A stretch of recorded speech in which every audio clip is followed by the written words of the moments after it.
ஒன்றாக சேரும் ஓவியம் போல சேர்ந்திருப்போம்.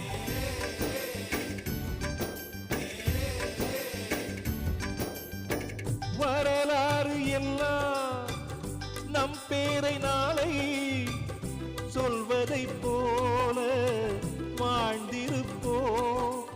எங்களுக்குள்ளே வளைந்திடுவோம் நாணலை போல்தானே.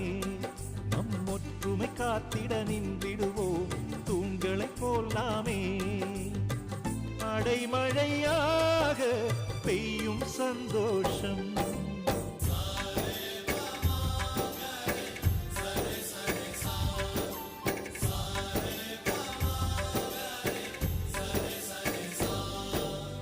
ஆசை ஆசையாயிருக்கிறதே இதுபோல் வாழ்ந்திடவே.